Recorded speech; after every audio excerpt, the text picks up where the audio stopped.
he podido abrazar a tantas personas que durante este periodo de pandemia vivieron la peor o la mayor crisis en sus vidas.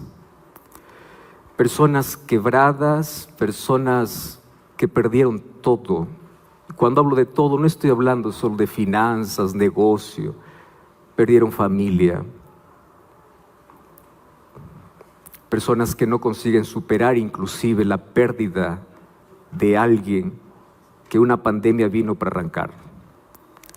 Sin embargo, detrás de todo el dolor vivido durante estos 2 años,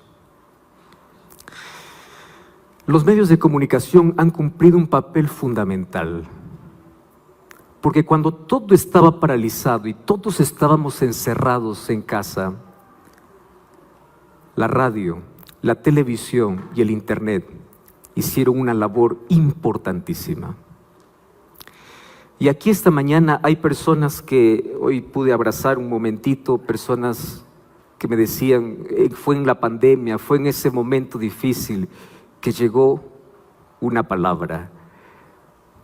Y esa palabra no era mía,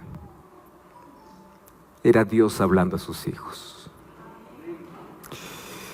¿Y saben qué cosa es lo que me emociona tanto? Porque detrás de cada persona hay una historia, pero detrás de cada historia está Dios. Y de las mayores crisis que atravesemos en la vida, Dios siempre estará listo para hablarnos.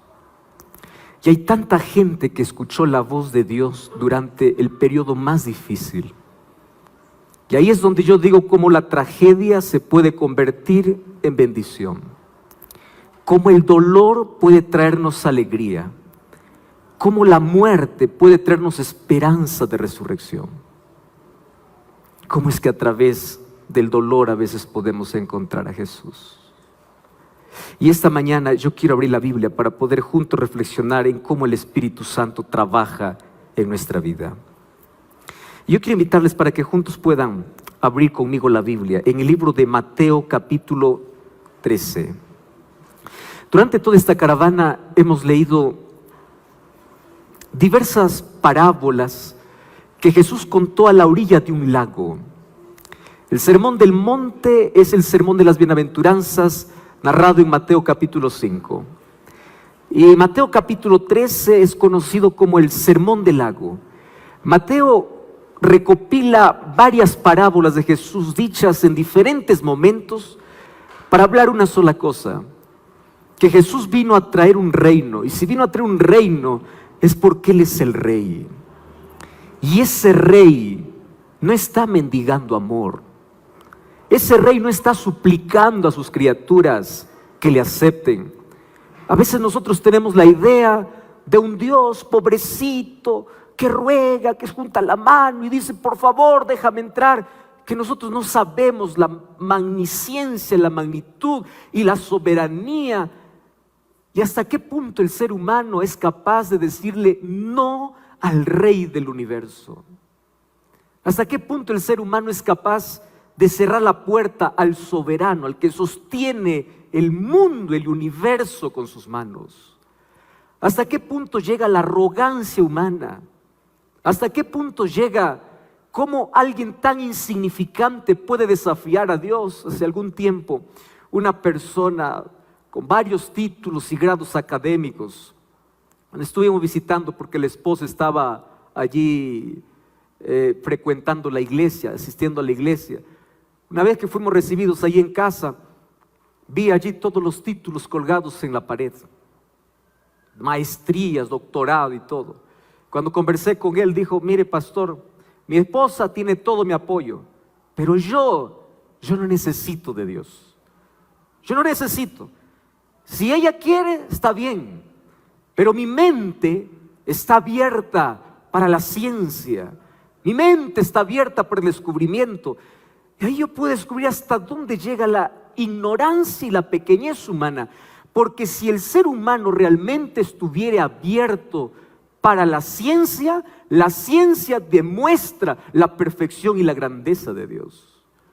Si la mente del ser humano pudiese estar un poquito abierta para ver la soberanía y el poder de Dios, reconocería su pequeñez, su insignificancia, su fragilidad, que todo lo que tiene y logra en la vida es un sorbo que se va, es humo que se esfuma, es algo que se quiebra, es algo que se cae.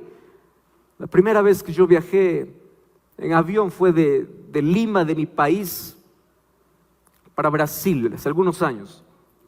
Y yo andaba con una cámara pequeña, pero era la mejor de ese tiempo, que tenía un zoom más o menos bueno, ¿no? A distancia podía acercar las cosas. Cuando yo estaba allí queriendo mirar alguna cosa de lejos, tomaba la cámara, hacía zoom y me acercaba y yo podía ver. Y yo dije, yo cuando voy a viajar en avión voy a fotografiar todo lo que se ve del cielo. Entonces yo subí allí, estaba feliz, tomaba foto al asiento, a la ventana, todo, tomaba foto, no cuando es primerizo, ¿no? Todo quiere fotografiar, todo quiere recordar. Y de pronto el avión comenzó a despegar y comenzó a elevarse y yo estaba al lado de la ventana. Entonces allí con mi camarita comencé a tomar fotos y ahí estaban, ¿no? Los edificios, ahí estaban los camiones, ahí estaba el aeropuerto grande. Yo estaba tomando fotos y de pronto el avión se fue despegando y fue subiendo. Y mientras más subía le hacía zoom, ya no daba el zoom, más zoom, ya no vi nada. ¿Dónde está el hombre que aquí en la tierra se cree grande? Aquel que se cree poderoso. Súbete a 50 metros, no es nada. ¿Dónde están los edificios enormes? Vuela en un avión, son insignificantes. Aquellos carros grandes son juguetes. Apenas una distancia corta. Ahora imagínate, el Dios creador del universo. Yo a veces digo cuánto el Señor nos ama. Imagino a ese Dios escuchando a alguien diciendo, yo no necesito de Dios, yo no necesito de Dios. Qué difícil es para Dios hacer esto. Acabó. Eres polvo. ¿Y sabes cuándo nosotros nos damos cuenta de nuestra fragilidad? Cuando nos quebramos, cuando nos caemos, cuando las cosas que tenemos en la mano se acaban. Cuando viene un terremoto y acaba todo tu edificio, ¿con qué te quedas? Nada. ¿Dónde está tu orgullo? Por los suelos. Cuando disfrutes de salud, no necesito de Dios. Espera que te dé un cáncer terminal. Cuando las cosas van bien, ¿dónde está Dios? ¿Para qué Dios? Espera que la tierra tiemble y vas a ver a quién buscas en ese momento. Espera perderlo todo para ver que tu dinero no soluciona el problema humano. La pandemia hizo que ricos, poderosos, gente adinerada, gente famosa, todos sufrieron por igual, porque la fama, la riqueza, el poder y todo lo que tengas no te podrá librar de cuán frágil tú eres, de que tu vida es corta, de que eres insignificante. Pero a veces los seres humanos, tan empecinados y tan enterquecidos, no necesito de Dios. Y a mí me encanta cómo ese rey se hizo pequeño, insignificante, caminó no por las grandes escuelas. Y cuando quiso recolectar aquellos que sobre quienes fundaría, serían las bases para poder edificar su iglesia, no fue a buscar a los doctores, no fue a los sabios, no fue a Roma, no fue a la cultura griega, no fue a los brillantes, fue al mar, donde había gente ignorante, gente que no tenía educación, gente que no tenía ni siquiera grandes aspiraciones en la vida, gente con carácter terrible, gente deformada por el pecado. Y a esos insignificantes, a esos que no tenían nada de qué orgullecerse, se acerca Jesús y le dice: sígueme, sígueme. Nunca les prometió nada. Nunca les prometió un buen trabajo, nunca les prometió dinero, nunca les prometió que les iría mal o no les iría mal, nunca les prometió, Porque esas personas eran simples, y a mí me encanta porque la persona, no importa el grado que tenga, el título que tenga o el dinero que tenga, cuando tiene simplicidad en el corazón, cuando no pierde la inocencia de niño, cuando no pierde la visión con el cual todos nacemos, el evangelio llega, porque el evangelio llega de manera simple, sencilla, pequeña, y toca el corazón. Y me encanta porque Jesús narra cómo ese evangelio no llega para todos, llega aquel que está dispuesto. Por eso es que en las parábolas Jesús siempre terminaba diciendo: el que tiene oídos para oír, que oiga. Y yo me pregunto, ¿por qué? ¿Acaso no todos escuchaban? Todos escuchaban, pero no todos entendían.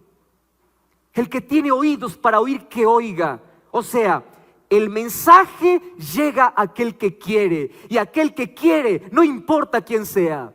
Al agricultor y al culto, al que esté en el campo, el que esté en la ciudad, al que vive en un rascacielos o aquel que no tiene casa. Lo único que necesita es que un corazón esté dispuesto, que el ser humano reconozca su pequeñez, su insignificancia. Eso es todo.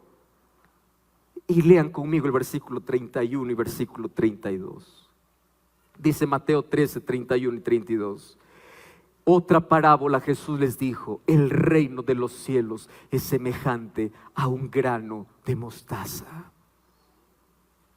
De todas las semillas que yo ya vi en la vida, Jesús puso a propósito un grano de mostaza, porque para mí más práctico hubiese dicho: el reino de los cielos es semejante a una semilla de mango, una pepa de mango. Conocemos la pepa de mango, por lo menos es grande, y depende la variedad y todo, es grande, se puede ver.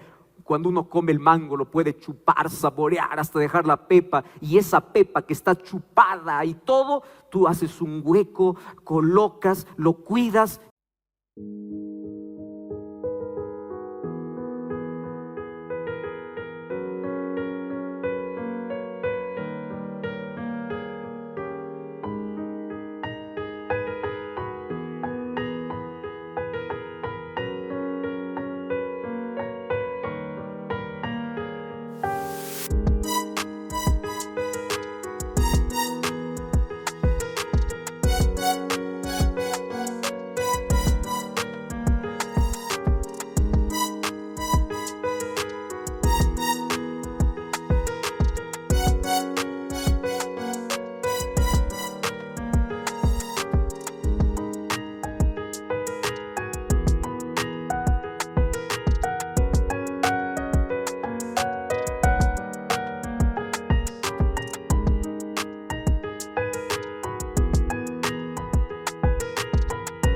Y de pronto sucede un milagro, no sabes en qué momento. Esa pepa que no tenía nada absolutamente, que servía para echar, para botar, comienza a germinar, comienza a crecer, y algo tan insignificante se hace una planta tan grande. Pero Jesús fue más allá, dijo: no, el mango todavía tiene una semilla muy grande. Mostaza. ¿Qué mostaza? Tú colocas una sola semilla de mostaza en la mano, y tú tienes que hacer un esfuerzo para poder ver dónde está la semilla. ¿Dónde está la semilla? Tan pequeña, tan insignificante. Pero cuando esta crece puede medir hasta 5, 7 y 10 metros. ¿Cómo comenzó? Con algo tan pequeño. Así es el reino de los cielos, semejante a un grano de mostaza que un hombre tomó, sembró en su campo. El reino de los cielos no comienza con pomposidades. El reino de los cielos no comienza con fuerza. El reino de los cielos no comienza con gritos. El reino de los cielos nace y germina en la tranquilidad, en el silencio, en un corazón sencillo, en un corazón humilde. El reino de los cielos comienza a caer en el corazón humano como algo tan insignificante, tan chiquitito. Por eso es que a mí me emociona cuando yo encuentro personas y dice: pastor, un día yo estaba preocupado, un día yo no podía dormir. Hace un par de semanas yo estuve en Perú. Conocí una mujer hundida en depresión. No podía dormir, varias noches enteras sin dormir. Diagnosticada, hasta con pensamientos suicidas: quiero matarme, quiero morir, quiero desaparecer. Un día su nuera le regaló una radio, pequeñísima, chiquitita. Le dice: suegra, escucha lo que quieras. Dice: te recomiendo, si es que tú quieres hay una frecuencia de Radio Nuevo Tiempo, puedes sintonizar. La nuera dejó y esta ahí tenía la radio en el cuarto. Y una de esas madrugadas, 3 de la mañana, todo silencio, todo oscuro, abre la ventana, mira, no hay nadie. En esos momentos de soledad, donde el silencio grita, donde sufres en la soledad, ella dijo, ¿para qué vivir? Se acordó de la radio, tomó la radio, prendió la radio, y en ese momento, cuando prende la radio, estaba en el dial de Radio Nuevo Tiempo. Y escucha, tú que en este momento estás allí hundida en depresión, Dios tiene una palabra para ti. Y dijo, no, son las 3 de la mañana, ¿quién me está hablando? Comenzó a sintonizar. Y ese día yo estaba hablando justamente sobre el mensaje, cómo Dios puede curar un deprimido. Y ella me dice, pastor, una palabra fue todo. Y me acordé del grano de mostaza. A veces yo, cuando estoy hablando y explicando para varias personas el evangelio, yo dedico 30 minutos, 35, 40 minutos, y me sorprende porque al final de todo dice, pastor, de 1 hora que usted habló, una palabra. Claro, es que el reino de los cielos no comienza con 1 hora de sermón. El reino de los cielos comienza con una música, con un libro, con una palabra, con una invitación, con un mensaje corto. Aquello que el Espíritu Santo toma, lo coloca en tu cabeza y tú lo quieres arrancar y no puedes. Te vas a dormir, está esa palabra que te acompaña. Vas a trabajar, está esa palabra. Y si tú cuidas esa palabra, si tú permites que esa palabra crezca, va a crecer, crecer, crecer y va a dar frutos. ¿Y cuál es el primer fruto? El fruto de la entrega. Señor, te entrego mi vida. Y allí comienza el árbol, allí comienza a echar raíces, allí comienza a hacerse grande. Y allí comienza a producir frutos, porque el reino de los cielos comienza pequeño, pero no queda pequeño. El reino de los cielos comienza insignificante, pero no queda insignificante. Y cómo me encanta, porque Jesús a través de la semilla de mostaza me dice así: todo comienza pequeño, pero no queda allí, porque así como nace por medio de la fe, el reino crece por medio de la perseverancia. Y tú comienzas a buscar a Dios, comienzas a pedir que Dios te guíe, y de pronto el reino en tu corazón, la gracia de Cristo comienza a crecer. ¿Y sabes qué cosa es lo que acontece? Tu vida cambia. Comenzó pequeño, pero comienza a crecer. Por eso es que la vida cristiana tiene una palabra importantísima. La vida cristiana se trata de un camino, y un camino no se ha hecho para mirarlo, un camino se ha hecho para andarlo. Por eso es que Jesús dice: yo soy el camino, no para que te quedes mirando el camino, para que tú puedas transitar por ese camino. La vida cristiana es un camino de progresión, y progresión significa hoy mejor que ayer, mañana mejor que hoy, pero cada día más semejante a Jesús, porque el reino que comienza a nacer comienza a traer los principios del cielo, los gustos del cielo, la vida del cielo para tu vida. Tú comienzas a crecer, la gente se da cuenta, los vecinos se dan cuenta: vecino, cambiaste. La esposa se da cuenta: wow, antes tú eras así, ahora eres diferente. Yo escuché una historia que decía: cuando existe un corazón entregado a Jesús, hasta el perro y el gato se da cuenta que Dios te ha transformado, porque ya no lo gritas como antes. Todo cambia. Progresión. Eres distinto. No significa que no tienes luchas, no significa que no te desanimas, no significa que algún momento no te caes. Significa que tú perseveras, avanzas. Y eso en la Biblia se llama el camino de santificación. Primero Jesús me justifica, me perdona, y cuando me perdona, Él me abraza y me dice: vamos a caminar juntos. Y cuando caminamos juntos, dice Proverbios 4:18, que el camino de los justos es como la luz de la aurora, cada día más claro, cada día más claro. Al comienzo puede parecer oscuro, pero cada vez más claro, hasta que pueda ver la gloria del Señor en su esplendor, hasta que el carácter de Dios se reproduzca en mi vida. Entonces el reino de los cielos comienza pequeño, pero no termina pequeño. Pero hay otro detalle, y acompáñenme al siguiente versículo hoy. Miren lo que dice el versículo 32. Pero el reino de los cielos también Versículo 32, aun cuando es la más pequeña de todas las semillas, cuando ha crecido, es la mayor de las hortalizas, se hace árbol, de tal manera que vienen aves del cielo, hacen nidos y ramas. Pero otra parábola les dijo, el reino de los cielos es semejante a la levadura que tomó una mujer y escondió en 3 medidas de harina hasta que todo fue leudado. Parece que esta parábola no tiene explicación, parece, porque Jesús apenas lo cuenta, pero aquí encuentro 2 principios del reino. Primer principio del reino, el reino comienza pequeño, pero tiene que crecer en el corazón. ¿Y cómo crece en el corazón? Nace por medio de la fe y crece a través de la perseverancia. Por eso es que muchos comienzan recibiendo la palabra, pero no perseveran en la palabra. Y cuando te digo de perseverar en la palabra, no te digo de estar años en la iglesia. Hay tanta gente que puede estar años en la iglesia y no perseverar en Cristo. Hay gente que puede pasar décadas conociendo de Jesús, pero no tiene una experiencia con Jesús. Ahora, qué interesante. El reino es un reino de crecimiento. ¿Y por qué Jesús contó la parábola de la levadura? Porque el reino es un reino de transformación. Y Jesús cuenta la parábola de la levadura. ¿Qué cosa es la levadura?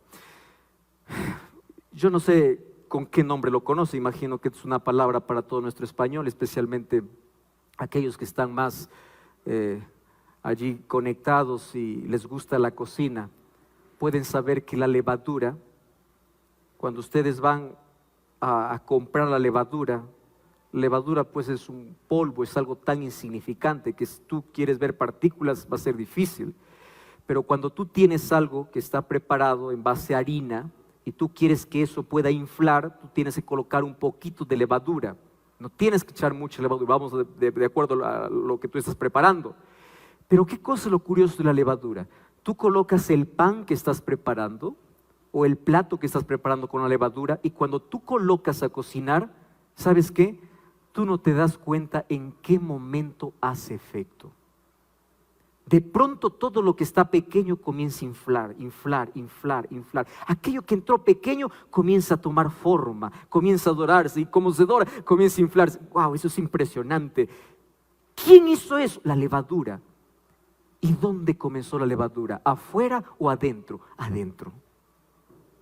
Así es el reino de los cielos. ¿Cómo comienza el reino de los cielos? No comienza afuera, el reino comienza en el corazón. ¿Sabes qué? Yo estoy muy preocupado porque encuentro a muchísimas personas que están solamente intentando ver un cristianismo superficial.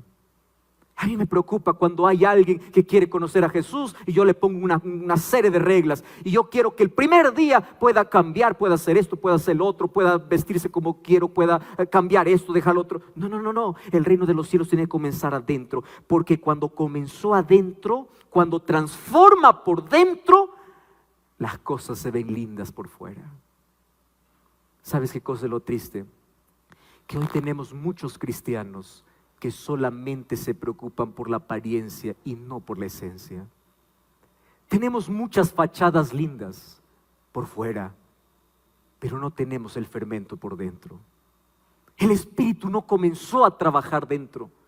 Por eso a mí me entristece cuando yo veo un tipo de cristianismo de amargura.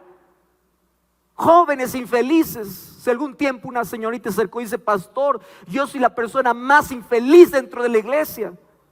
Y me sorprendió porque incluso lideraba un departamento. Le digo: ¿cómo? ¿Cómo es posible? Sí, dice: pastor, usted no sabe que dentro de mí parece que hay un demonio que me ha poseído. Cada vez que escucho música yo quiero moverme, yo quiero bailar, yo quiero ir a fiestas. Cuando llegue el sábado: oh, pastor, usted no sabe, yo estoy mirando el reloj, ¿qué horas termina? Ya la última oración, cortita, chiquitita, porque son las 6, ya el sol se puso. Yo quiero salir, quiero pasear, quiero divertirme. Le digo: el reino no comenzó en tu vida. ¿Cuántos años estás en la iglesia? 12 años. No cayó el grano. ¿Cómo es posible? No cayó. Porque aquel que realmente recibe el grano de mostaza y aquel que recibe la levadura, y aquí la levadura es representación del Espíritu Santo, no comienza con reformas superficiales, comienza con una reforma interna. ¿Y sabes lo que sucede? Cuando el Espíritu Santo comienza a trabajar en tu corazón, comienza algo que tú no puedes explicar. Eso se llama milagro, y los milagros jamás se explican. ¿Cuál es el milagro? Comienzas a odiar lo que antes tanto amabas. Y yo no sé cómo explicarte eso. Y comienzas a amar con locura aquello que antes te parecía tan aburrido. ¿Sabes qué cosa se llama eso? Nuevo nacimiento. ¿Sabes quién puede hacer eso? El Espíritu Santo.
Hay gente correcta que se va a perder. Hay gente que guardará los 10 mandamientos y terminará perdida, porque toda fue una relación de formalidad, no una relación interna. Guarda los mandamientos, dijo Jesús al joven rico, todos desde mi juventud. Te falta una cosa, eso no quiero. Perdido, ¿por qué? Aunque estés correcto por fuera, si tu amor a Dios no es superior, estás perdido. Si no disfrutas de las cosas de Dios, tienes que pedir: Señor, tu espíritu tiene que cambiarme. Entonces, cuando yo encuentro una persona que está allí desviándose, que yo necesito, que quiere cambiar, yo no voy y le voy a decir: hey, tienes que cambiar, tienes que hacer esto, tienes que hacer lo otro. Yo le voy a llamar, le voy a decir: mira, yo te voy a enseñar cómo hacer mejor tu culto con Jesús. Yo te voy a enseñar cómo orar más. Yo te voy a enseñar cómo leer la Biblia. Yo te voy a enseñar cómo, porque cuando yo hago que la persona conozca a Jesús, se enamore de Jesús, cuando hago que la persona ame a Jesús, guardar los mandamientos es un placer. Ir el sábado a la iglesia es un placer. No hacer las cosas que Dios dice, no, es un placer, es una alegría. Eso significa que el cambio vino de adentro para afuera. Y Dios no quiere cristianos infelices. Dios quiere gente que disfrute de su presencia. Gente que guarda los mandamientos, no porque la Biblia dice no lo hagas o hazlo, sino porque lo ama. Por eso Jesús dice: si me amas, guarda mis mandamientos. 1 Juan 5 dice: en esto conocemos que amamos a Dios, guardamos sus mandamientos. No porque ellos nos salvan, sino porque amamos a Jesús. Y allí tú comienzas a ver la vida y dices: ¿cómo es posible que antes me gustaba esto, ahora no me gusta? Antes disfrutaba de esto, ahora no disfruto. La levadura comienza a cambiar de adentro hacia afuera. Hay crecimiento y hay transformación, porque una de las cosas que me encanta de la obra del Espíritu Santo es que hace dos trabajos. Un trabajo de afuera para convencerte, y el Espíritu Santo te llama a través de un programa, a través de la radio, a través de un libro, a través de un amigo, a través de una invitación, a través de cualquiera, te llama. Y cuando tú le permites que el Espíritu Santo entre, dentro comienza a leudar, dentro comienza a cambiar, de dentro comienza a transformar. Y de pronto tú dices: yo ya no quiero vestirme así, ya no sé, no me gusta. Yo ya no quiero vivir así, yo ya no quiero hablar así, yo ya no quiero tener este hábito, yo ya no quiero esto. ¿Cómo? Es que eso es lo que el Espíritu hace. Nuestra parte es permitir que el Espíritu trabaje. Yo te voy a decir una cosa en esta mañana. La salvación es un asunto tan simple. ¿Sabes qué cosa es salvación? No es que tú hagas cosas para Dios. Salvación es dejar que Dios haga su obra en ti. ¿Me estás entendiendo? Tú puedes hacer toda la obra que quieras para Dios, pero si no has permitido que Dios obre en ti, estás perdido. ¿Cuánto Dios ha trabajado en tu vida? ¿Cuánto Dios ha hecho crecer la semilla de mostaza? ¿Cuánto Dios ha leudado? ¿Cuánto Dios ha cambiado? Nunca me cansaré de contar la historia de uno de mis hermanos de iglesia.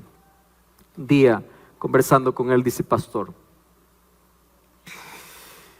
usted no tiene idea quién era yo antes de ser cristiano. ¿Quién eras? No tiene idea. Yo era un hombre que pensaba que jamás podría vivir sin tomar cerveza. Profesional, todo el sueldo que tenía, su familia vivía pobre, su familia vivía en la miseria, más él, todo el sueldo que recibía todos los fines de semana era invitar a todos los amigos para que puedan beber, y todo, él pagaba todo, él era el amigo de todos. Entonces todos iban, ahí llegaban, tomaban, fin de semana, toda su vida un caos. Hasta que un día enfermó.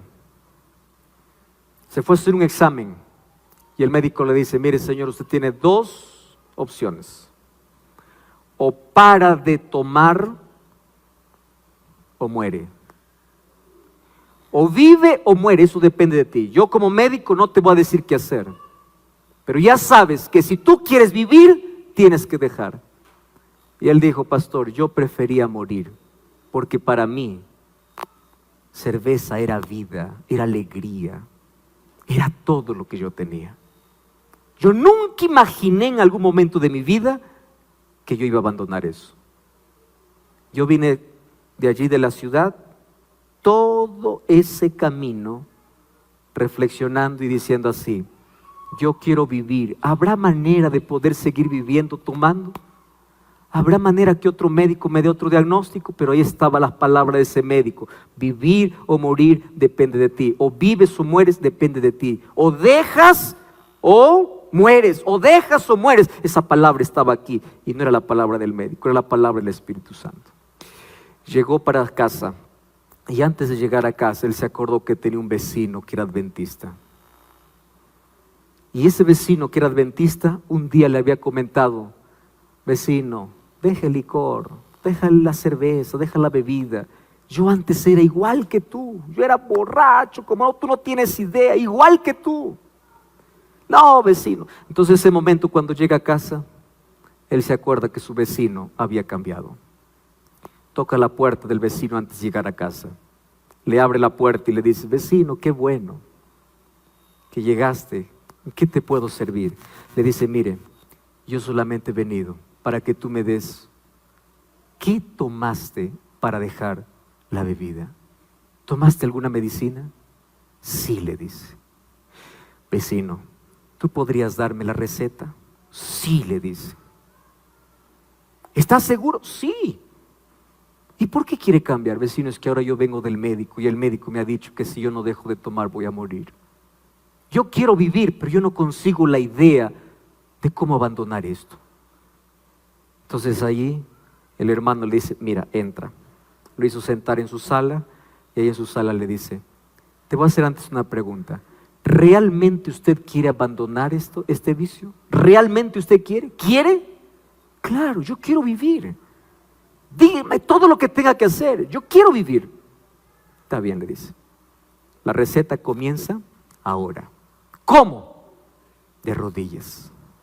Y dice: pastor, en ese momento yo no sabía si esto era una broma o era una cosa seria. ¿Cómo que de rodillas comienza? Así comienza la receta. Me hizo arrodillar. Yo nunca me había arrodillado en mi vida. Él se acercó, me abrazó y me dice: repite conmigo esta oración. Querido Dios, libértame de este vicio que me está matando. En el nombre de Jesús. Amén. Yo repetí porque él me obligó para repetir. Me levanté y le dije: vecino, dame la receta. No, le dice, este es el primer paso de la receta. ¿Y qué tengo que hacer? No, este es el comienzo. Porque a partir de esta noche, usted va a estudiar la Biblia conmigo. Y ahí yo dije: no, esto es una locura. Yo no quiero ese tipo de receta. Y el vecino me dijo: ¿vivir o morir? Y yo quería vivir.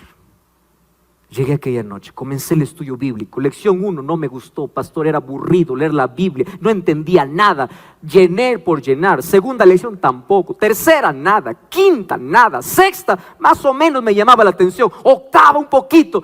Cuando llegamos a la lección número 9, el vecino me dice, mira, la receta más efectiva está porque en la lección 9 viene la cápsula más amarga. Pastor, todo para mí era amargura. Pero ahora imagínese la más amarga, ¿cuál sería? Vamos a la iglesia conmigo. Yo nunca había entrado a esa iglesia. Yo pasaba por la iglesia y miraba y decía, qué tonta esta gente. ¿Cómo puede ser feliz con un libro en blanco y negro? ¿Cómo puede cantar y puede disfrutar? No, yo no puedo conseguir eso. ¿Qué es eso? Es una locura. La gente se está perdiendo de vivir. Y ese día yo entré a la iglesia. Yo no sé lo que predicó el pastor, pero de todo lo que predicó el pastor, hay una cosa que se metió aquí en la cabeza, la semilla, el grano de mostaza, pequeño, insignificante. Pide a Dios un milagro. Dios quiere escucharte a ti. Arrodíllate y clama a Dios y dile que Él te transforme, Él cambie aquello que tú no puedes cambiar. Yo llegué para casa, por primera vez solito me arrodillé en la presencia y le dije, Señor, por favor, haz un milagro, yo quiero vivir. Usted va a creer que aquella misma noche yo salí de casa yendo para tomar. Cuando llegué a la cantina, cuando llegué al bar, ¿sabe lo que pasó? Cuando yo llegué al bar y comencé a oler el licor,